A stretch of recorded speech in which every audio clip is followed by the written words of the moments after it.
This is EmergencyFD Storyline. So yeah, I think it was very effective in getting everyone's attention. And if you want to get the media's attention, make it a visual event. And that's exactly what Fire Ops 101 is. Great team building, but more importantly, I think for leaders, it's a great opportunity to actually see what your firemen are doing on a day-to-day basis. The words from a TV news anchor reporter, now a city's public relations officer, and the words from a city manager, the results of a Fire Ops 101 program. This is a Storyline Extra. The views expressed on this program are from the guests and the host and do not necessarily represent the views of any government agency, private company, or public service. EmergencyFD Storyline's focus is to tell the stories of those in the fire service and to highlight what matters to our first responders. I'm your host, Tom Mann. Fire Ops 101, Sharing the Job, that's our title. Since I started this podcast, I wanted to share the story of how a local fire department teamed up with their fire union and made an impact on local area government leaders and the media. Honestly, I was impressed because I was there. I saw it. I experienced it. And at the time, I was in management at a local television news station, but when I heard about doing a story involving firefighters and fire, I took off my suit and put on my turnouts and with a camera in hand, experienced Fire Ops 101, hosted by the Carbondale Fire Department in Carbondale, Illinois. You can check out the video story online at our website, EmergencyFD.com. That's EmergencyFD.com, and look for Fire Ops 101. Check the video out. Fire Ops 101 is an amazing program. And kudos to the International Association of Firefighters for their help to help others, as they say, feel the heat as a firefighter. Fire Ops 101, Sharing the Job. This is our Storyline Extra. Well, we call it Fire Ops 101, and with me is Chief Mike Hertz of the City of Carbondale, Illinois. Also, Gary Wiliams, who's the Carbondale City Manager, which I just discovered is Mike's boss here.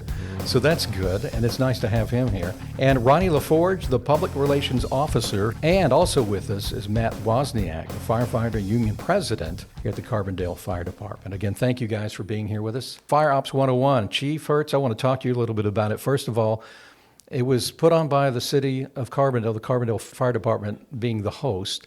Tell me a little bit about the fire department here, the Carbondale Fire Department, how many stations you have. So we have 2 stations, 29 employees, fully paid. We're the largest full-time department in Southern Illinois. Run basically 4 vehicles, 3 out of 1 station and 1 out of the other station. We have an engine that runs out of Station 1. We have a 107-foot ladder truck that runs out of Station 2. We have a heavy rescue that runs out of Station 2, and the command vehicle runs out of Station 2. We cover basically 18 square miles, but we do also cover SIU College, which has 6,000 acres or something that they own, and so we're contracted with them, so we cover all their territory also. And with that, I know you guys have even high rises you have to deal with. Yeah, they have 3 17-story buildings that we cover, and then we have various buildings within the city. We've got a couple 8-story, 7-story, and pretty good-sized buildings that SIU has. The kind of calls you guys deal with, what do you get? Yeah, so we're averaging about 1,600 to 1,700 calls a year now. Biggest typical type of call is obviously student-related because of SIU. We have a lot of college kids, and so we run to a lot of cooking smoke type fires. We have a lot of car wrecks that we run to, but mostly stuff dealing with the students is the majority of our calls.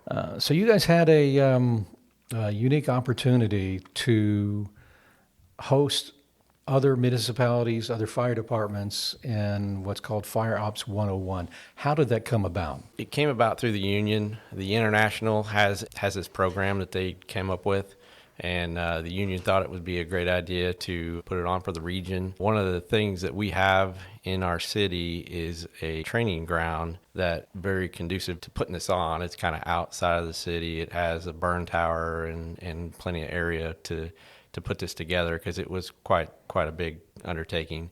We invited several other towns to come and do this with us. The reason why it is to familiarize all these city leaders that basically hold the money for the fire department. We come to them with all this equipment that a lot of times they don't have a clue what we're talking about. The ability to take some of these leaders out and show them exactly what we do and exactly what equipment and tools that we use that are extremely important, it was very beneficial for them to see firsthand what that is. Because I could sit all day long and talk about this, but until they actually use it or see it, definitely makes it easier for them to spend the money on certain things. I know there were 2 mayors there. We had aldermen, we had councilmen, we had a city manager, and of course we had a reporter that was there too. Yeah, what was it? Murfreesboro, Marion, Metropolis, Heron. Yeah. What was the reason why you kind of invited those towns? What was the purpose or why?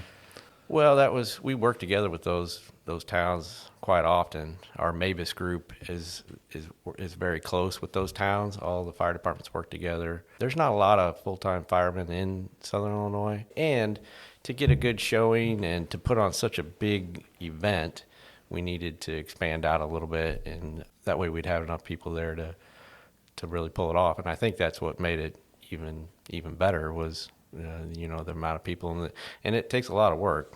Right, I want to talk with the 2 individuals at least that were there during that event and ask about the experience. And first with me, of course, Gary Wiliams, the city manager of Carbondale. When you went through this, what was kind of the surprise for you when you went through the experience of putting on all that gear, going in through that environment? What was it like for you? Probably the biggest surprise is it was harder physically than I expected. The gear and everything's really heavy. Obviously it limits movements, the breathing when you have the mask and everything on, it restricts your breathing. Maybe the thing that stood out the most to me is that you have to be physically fit to be effective at it. Crawling in tight spaces, we were on our hands and knees, walking in areas, or crawling in areas, I should say. We went up on roofs and we went out on the ladder, and so yeah, it's a demanding profession for sure. And probably the other thing is that really stood out is I never imagined going into one of the containers where they had smoke and a fire simulator that it was that dark that you literally can't see. And even with a flashlight, they came up and put flashlights next to us, and you literally cannot see. And so that also highlighted the importance of teamwork and protocols, that everybody has a very, very stringent standard operating procedures because of those types of circumstances. Kind of help you as far as understanding a little bit of what's needed and necessary to do their job. Yeah, a much better understanding of it, and probably, though, a better appreciation and respect for that. One of the things I thought about during that training and after was that early in my career, I worked in the construction field, and there's a lot of emphasis on training and safety. There were many occasions that as a worker, you could bring up safety concerns to management, and it might be dismissed, that it's just, people are being overly sensitive or they're just overthinking things. But for the people actually doing the work, it's a real concern. And those types of concerns come up throughout the year with firemen, and certainly during budget season, a lot of things they ask for, it's the focus on safety. But then when you actually go out there and you see on a simulated call what it's like, it really makes you realize the importance of it, that these guys go to calls every day. There might be 10 false alarms in a row, but you don't know if the 11th is going to be a building on fire, and you have to go in and get people out. So you have to have gear that's going to potentially save your life. I hadn't really shared this with with Matt, who's our union president that's here today, but the only advice I would give is afterwards I thought we had negotiated a new contract 6 months before, and they probably should have had fire ops prior to negotiating the contract. Because so strategically for firemen out there is, maybe time a fire ops training around contract negotiations so you could, get a little bit more support from the leaders. Great advice from Carbondale City Manager Gary Wiliams. I want to remind you that you can watch a video of the Fire Ops 101 featuring all 4 of our guests. You could go to EmergencyFD.com and look for the video Fire Ops 101. That's EmergencyFD.com, our website. Let's return to my interview with my next question to Carbondale Public Relations Officer Ronnie LeForge.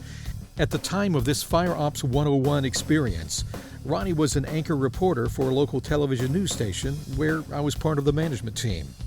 So I think one of the first things you said to me was you couldn't believe how dark it was. You thought you were going to see a lot of light, a lot of fire, a lot of things. So something that I was really surprised by was I still thought, where is the fire? I couldn't see it or any light at all. And Matt was actually with me and he was right behind me. And I realized while I was in that container, I think I'm a little claustrophobic because I kept thinking, Matt, are you back there? Where are you? You know? So yeah, it was a very eye-opening experience, just how heat? dark. And the heat, yeah, I did a stand-up where I had my hand low to the ground and I raised it up, showing, this is why you stay low. And by the time my hand got up there, I wanted to pull it back down really quickly because it was hot, really, really hot, even with my glove on. And Gary, did you have some of those experiences as far as the senses, the heat? I mean, you were talking about the physical exertion. Tell me a little bit about that. Yeah, there was two scenarios. I remember the first one we went in, and Ronnie was with me too. And the first one we went in, my perception was that the fire was a lot bigger, and it was literally like a little pile of paper that was burning because we were very safe. because we were in this confined space. And then the last time was we were going in to look for a person, and we got turned around, and my perception was that I was like much further away in a completely different spot. And then one of the assistant chiefs came and had a thermal imaging camera and let me look, and I had literally moved about 3 feet from the front door from where we went in, and it was really eye-opening to realize that. But again, that's why these guys train over and over and over, so they're comfortable when they go into those types of environments. They know where they're at and how to communicate and how to get in and out of the buildings. I don't know, they had some other scenarios, which I know Matt and the chief will talk more about it, but just some of the other things you wound up doing in that gear, which they're required to do in their PPE, and you had to go and do certain physical things. Tell me a little bit about that. I get that from both of you, too. I think for a lot of people, it's a challenge if you were to climb up on a roof with a chainsaw and cut a hole in the roof. But if you added a bunch of gear that's very bulky, heavy boots, weight on your head, weight on your back, it's just a completely different experience.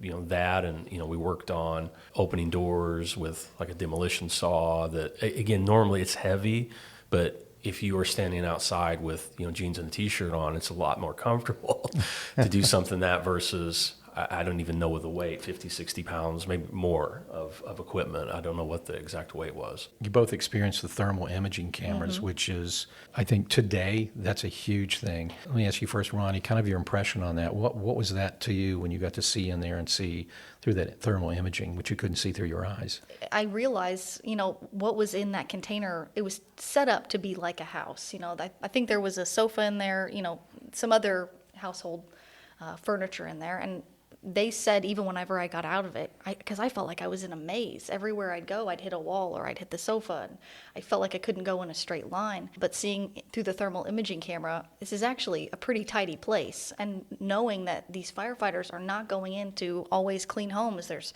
maybe toys on the ground or it could be anything. There's a lot of furniture in a home that's actually lived in versus a shipping container that is set up for simulation. So it was pretty amazing to think that these guys go in there, these men and women go in there, not knowing the layout. As a city manager, does that give you the understanding, again, as you mentioned, sometimes this stuff does cost to do what they need to do. And so, again, what was your impression when you saw that again?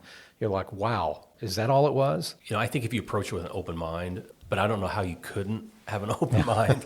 It was open for sure. Yeah, it's a simulation, but you can certainly develop a little bit of an understanding of what these guys go through in a real life scenario. So to answer your question, yes, and it was interesting because we just finished our budget process this year, and one of the items we approved was a thermal imaging camera, and it's one of those things again that, as Ronnie just pointed out, that could save somebody's life.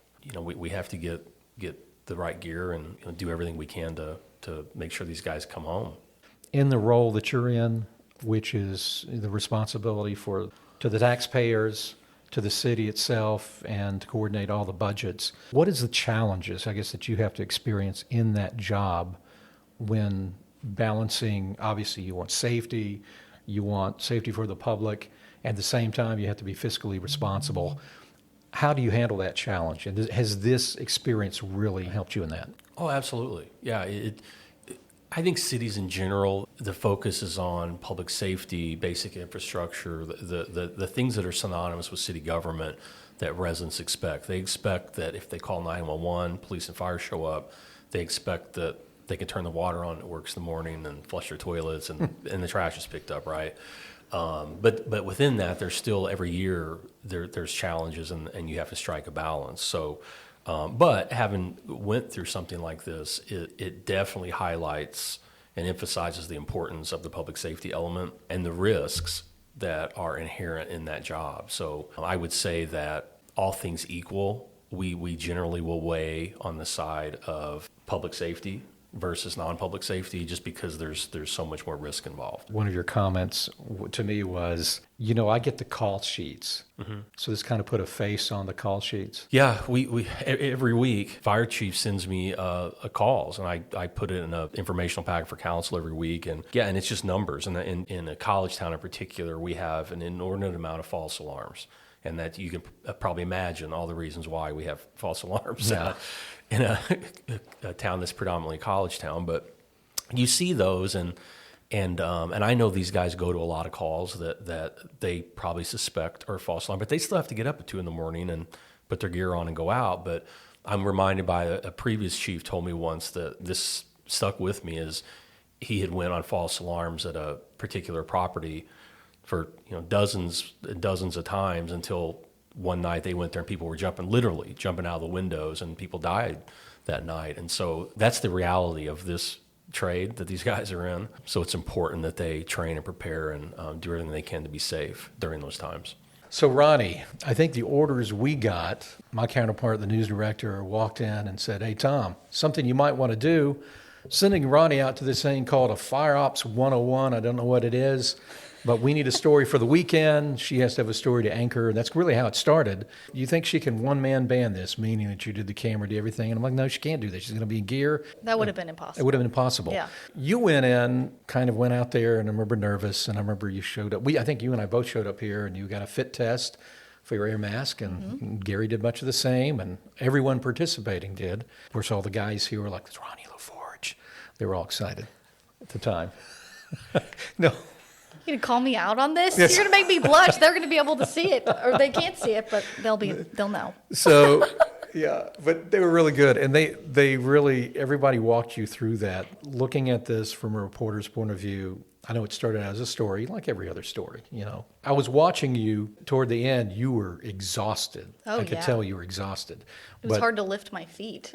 You were talking about that. I remember at the end, like, I don't think I can do anymore. What was that like? Tell me a little bit from the beginning. From the beginning. Well, so I can't remember if I was here at the fire station. I think I came over here to get fitted for some Yes, you did. gear.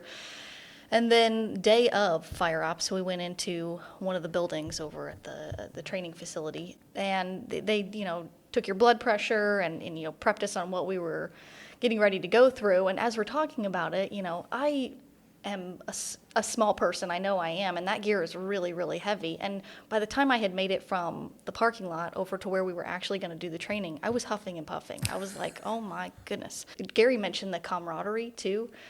I was with Matt a lot of the time through this training, or through Fire Ops 101, and the camaraderie is, by the end of the day, I felt like I had friends. And then the next fires that I would go on, I recognized people. I knew some of the firefighters, like, "Hey, Zach," I knew them and felt like they were easier to approach in that high-stress situation. And we're talking with Gary about this, just being a member of the city government. Now you are, which we'll get to that in a moment, but as a reporter, you thought that really opened up your mind when you went out on the scene after that. Absolutely. I mean, when a reporter shows up on the scene and everyone is busy and fighting a fire, you feel a lot of pressure to find out what's going on, but also stay out of their way. So I think it was really important to just make friends and know the men and women that are, underneath all of that gear. That way, whenever you do need to get some information, they're able to help you out. What was the part that shocked you the most? I really thought that I would have been able to see more than what I was able to see. And just the equipment, again, describe that exhaustion or that feeling you had. Did that kind of change? You think that being in news and you think that's a high stress situation and that you work well under pressure. I quickly learned I do not work as well under pressure as I thought that I did. And there wasn't even a ton of real pressure on me, but just the physical, the heavy gear and the helmet and not being able to lift my head and not being able to see in front of me and feeling like everywhere I went was just, I was hitting a wall or hitting a sofa. I wanted to just get out of there. And then the experience of you climbing a ladder. Tell me about that one a little bit. I'm not scared of heights. I'm not scared of heights, but climbing that ladder, I felt like that heavy gear, I couldn't move my feet as well as I thought that I would be able to. And then obviously there's a hole in the ladder as you're walking up it. So I thought that I was going to be able to make it to the very end of all of the, I think there was 5 different simulations that they put us through. And I thought for sure I'd be able to make it to the end of that one. I'd be able to finish that one. No, I made it about 3/4 of the way. And I thought, this is getting too far for me. I'm just going to back down now. It's been a few years ago since this actually took place, but now you've gone from anchor reporter, now you're a public relations officer for the very city that put this on. Yeah, it's come full circle. Yeah, come full circle. Now you do rep these guys. You put on a face for the city. If you were talking to other fire departments, others considering doing this, and a very good experience, does it work well? Everybody's fighting misinformation. There's always bad information out there.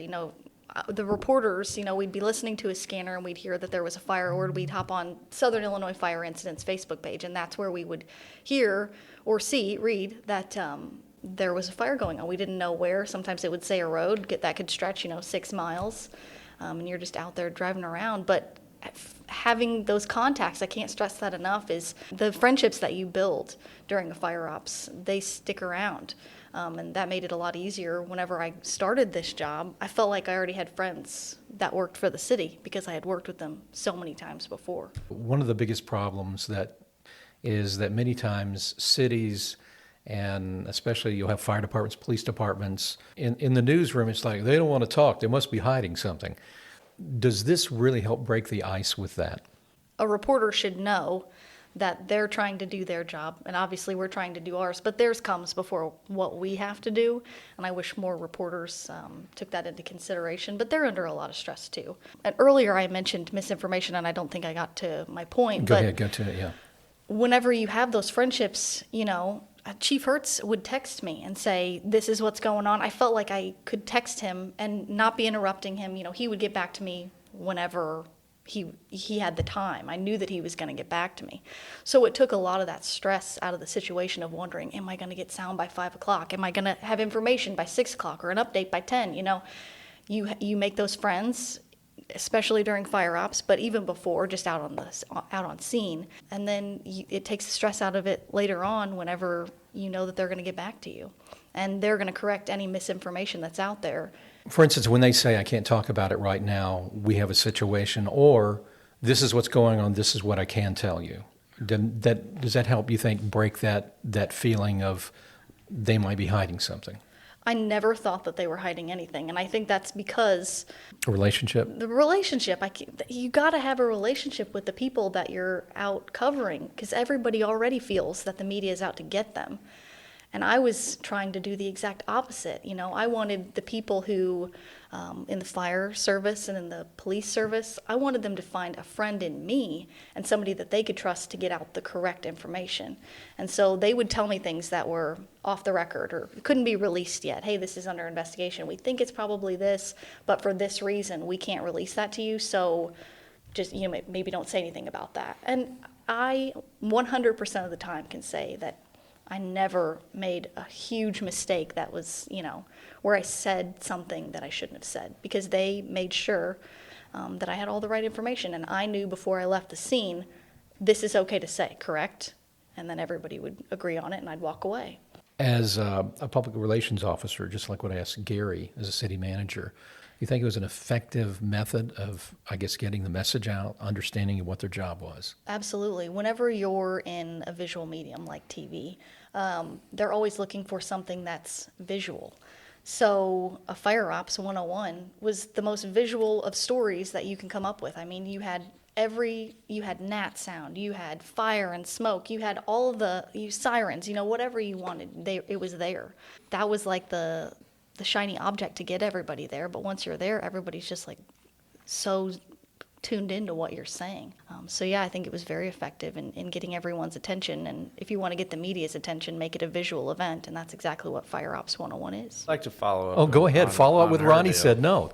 You know, dealing with the media is a big deal. And, you know, like she had said, that a lot of times the reporters will show up on the scene. They always show up the wrong time or whatever. You know, somebody will come and say, hey, the reporter's here wanting a story. Great. It's not the right time. You know, it's like, we're dealing with whatever. Yeah. And like she said, the better of a relationship you have with that reporter may be the faster you get to talk to them, because, you know, well, I can go talk to them real quick and she'll understand or he'll understand, whatever. So it is important. You know, I've been on the news a few times and I've dealt with a lot of different reporters, and I do try to become friends with them, and it works both ways. They get stories from me, and a lot of them have my phone number and all that, you know, to where they can call me or text me and find out, and I'll release what I can release, and I won't release what I can't release. But it works the other way, and I'm entrusting in them because my face or my voice is in their hands, like with you right now. Yeah, exactly. And so it's definitely to have a good relationship both ways. Kind of symbiotic, isn't it? Yeah, it is. If both parties are comfortable talking to each other off camera, it makes the on camera look so much more natural. Right. So back to how this took place, the nuts and bolts of it. Two of the members of the Carbondale Fire Department, Chief Hertz and, of course, Matt Wozniak. Matt, you're here. You got a lot of insight, again, being union president and the chief and the city involved. I was very impressed. Also, just inviting the other communities in the area, the fire departments, which was an asset for them because they don't have many of the resources you do in the area. They don't have a training center. Most of them do not. So this is the place. How did this take place? Let me start before you go. I got to say that the union did a spectacular job of this, and this wasn't something that was done overnight. This took, and Matt may lead into this, but it took over a year probably of planning, and everybody had their jobs, and everybody was assigned to a different particular part of this. And I got to say, I can't take hardly any of the credit for this because these guys all did it. They got my blessing, and I allowed them to do different things and work on different projects. But I got to say, these guys did a great job, and it was mostly orchestrated through the union. Thanks. Appreciate it. There's a lot that went into it, like the chief said. It took like a year, and there's a file on the union flash drives, that a fire ops file of all the lesson plans. I mean, people don't realize we had to make lesson plans for each of these scenarios we put them through, just like we would for a regular classroom. So this wasn't done on a wing and a prayer. It's like, oh, let's do this weekend. No, I mean, we Not wanted at to make all. sure it was done right and done efficiently. So we gave all the participants the best outcome we can give them. And the crazy thing about this is, you know, it's kind of like a prescribed burn when you go out and you burn some area to prevent it from catching on fire some other time in a controlled setting. If that goes haywire, we look terrible. You know, if we cause a fire or we cause an incident, Or somebody gets hurt. or somebody gets hurt, whatever, it makes us look terrible. And so every little T had to be crossed, I dotted. It had to be perfect, basically, or it could turn out to be a disaster. I was impressed the fact just when we went in, some of us like myself, the older guys, it's kind of like taking, getting your blood pressure, your vitals. We had some mayors and others that really were a lot older, and I know how taxing it is to be in that gear and all that. Just give me the nutshell, what you had to work on with that. So yeah, I'll give you like a nutshell of how the day went. We started at 8 a.m., had everyone meet there at 8 a.m. We gave them a little bit of a breakfast. We gave them a medical evaluation, so everyone had a 3-lead EKG done. Yeah, that's right. We want to make sure everyone's heart rate's normal, and we gave them blood pressures. We did the whole 9 yards on a basic evaluation. We showed everyone our self-contained breathing apparatus, so we gave them basically a little rundown, familiarization, a little drill on how to use these things. For that, all the members had to come to the station. They got fit tested for our SCBAs. They got put into gear. We made sure we had the right boots, the right pants. Everything fit them correctly as best as possible. So then that morning we did the SCBA familiarization again. We did an orientation, a little briefing in the morning to tell them what to expect. We had them get in their gear. We walked them through the training props. So part of the safety measure we do is we take them through the burn building when there's no smoke, no heat. You know, it's normal atmosphere. We make sure they know how to open all the windows, open all the doors. They see where all the doors are, the exits, the egresses, multiple escape routes, stuff like that. We started off with 5 evolutions. Of the 5, all these things are done simultaneously on the fire ground all at once, but they got to see each scenario slower and gave them several, 40 minutes at each scenario to see like, all right, well, we're going to force the door now. And then on the fire ground, at the same time, someone's bringing a hose line in right behind you. So it was a little bit slower paced, and we showed them what we all do and all the tactics we use to do the stuff. And then we ended about 2 p.m. We did a critique, and we all ate lunch together with the 4 other departments that were there. I know here you had a reporter. I was involved with that. And then you had city manager. You had Gary here. And then you had, I think, a councilman. Yep. And I can't remember if anybody else was here from the city. But we had the PIO at the time. That's right. Yeah. My position, the Okay. person who had it before me. Yeah. Okay. Well, that was kind of a big event to do that. Yeah, so we had like the chief mentioned earlier, we had Murfreesboro, Marion, Herrin, Metropolis. They took care of their fit testing on their own with their city leaders, and they got their gear. We couldn't provide gear to all these departments, but they did that on their own, and then we had to take care of city manager, our past city councilman, and then we took care of, at the time, Amy, now Ronnie LeForge. Were there any challenges? I mean, any things that as it was going on, or any difficulties you ran into, that concerns you had? Honestly, I think all the hard work we put into it, it made it go off great. I gave it to the local that helped me with it all. We're 21 members. Every member did something that day. We have several guys that are instructors here, so they did lesson plans, and they gave me the lesson plans, and then we put it all together and went off without a hitch. It was great because of all that hard work they put in. So I guess the only mistake you really made was that your timing was off. You should have done it after the contract negotiations. Yeah. A lot of times the city manager or, the public, they'll come into a fire station, they see a kitchen, they see recliners, and they see a nice workout room, and they're like, wow. Wish we had that. Wish we had this. Wow, you guys have bedrooms? You have beds? Well, they don't realize that we're up at 12 o'clock. We were up last night at 1 a.m. We don't sit in those chairs like people would think we do. At the end of the day, we still have a job to do, and we might be out all day long. We might be at a warehouse on fire for the whole night and be at work the next day and respond to 12 other calls. What was the reaction, I guess, the two of you, Chief, and both of you guys? Did you really feel good about this? What were you seeing coming out of them? I'll answer first, I guess. With all the planning, and like I stressed to Woz many times, that this has got to be, we cannot have any injuries. We cannot have any, it's got to be perfect. And they did. They did a great job. We bring people in here and we show them what we do and all that, and everybody's usually amazed has the same reaction. And that's the thing with the fire service, is that we train and we train and we train and we train, and if there's a mistake or something, we try to learn from it every time, and we try to write that down. And that's where all that code book that's up at City Hall or in the fire service, it's all those codes were there because there was an injury or a death or something. So we definitely try to learn from every single mistake. And so I think, when the public comes in and we show them exactly what we do and how structured we are and the way we operate around with each employees and all that, and people are like, now I kind of see why you guys are that way, why you're so tight. We work 24 hours together. We live together. You get put on a shift with a group of people, and how their family is, how they, their mannerisms when they eat, their mannerisms when they're tired. Some of the guys, you say you need to go get a Snicker bar, you're kind of getting a little grumpy or something. You need to get a bath. Or you get a bath, exactly. Shower. But it's because, like Matt said, we could be sitting here at the table, and 5 minutes from now, and it's happened to us several times, 5 minutes from now, we could be in a situation where we could lose our lives, or we could be right at the edge of something that's very extremely dangerous. But that's the point of this whole thing, though. Yeah, and people see that. Yeah, I was going to hit back on that last question you asked, though, how I felt about the city manager and the media and what their reactions were, the city councilmen. Well, it was great. I mean, that's what we were kind of shooting for. They make important decisions, and I think Fire Ops showed them what we do. It gives them a really good understanding of the challenges of the job, especially physically. That was a lot of the response, was how hard it was. They didn't realize how hard it was. I mean, I can go carry a chainsaw to the roof. I mean, anyone can. They can take a flathead axe and they can walk up to a door with it and punch out a piece of glass window, but to do the skills with our gear on, that's 70 plus pounds. And we didn't even add in the mental stress of people screaming at you, people being stuck inside, and chaotic scene that goes on.